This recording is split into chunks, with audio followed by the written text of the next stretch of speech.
you guys have got to set some laws, yeah? You've got to write down some laws by which people are going to abide. I mean, are you going to have that? You're going to have a law book somewhere which says, right, you can't murder people, for instance? There's obvious things that are wrong, like murder, stealing. They're things that are obviously wrong, so of course they'd be laws, because it's just wrong. Okay, so we've got the big ones. Okay, we've got the big ones like murder and stealing. No one thinks they're right. But as you work your way down the list a little bit, you get to things which are maybe less obvious. And that's where maybe that will come into conflict with people's religions and people's beliefs.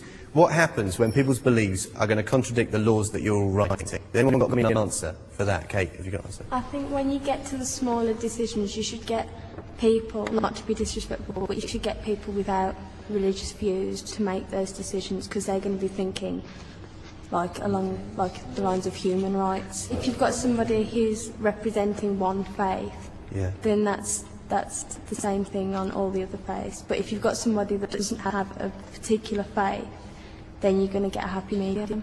We could have a religious council kind of thingy, whereas, the heads of different religions come together.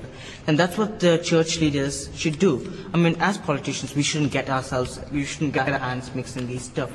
Religion says, some religion says do not use contraception, but nowadays we don't have that kind of thing in our head that don't use contraception. So we should adapt these things, because we can't live in the old days anymore. I mean, if we have to do that. I'm getting back to my original point. That's why you shouldn't have religions, because then you wouldn't have anything to try and adapt from, and to argue that you can't adapt from it.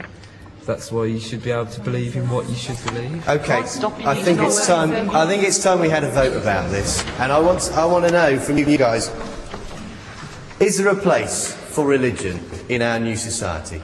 Hold up your card if you think there is, and hold up your card, Gerard, if you think there isn't. And Ricky. Ricky's got an ally as well. Okay, I think we can probably do it. So what do you think? Does religion have a place in your new world? Will it unite or divide?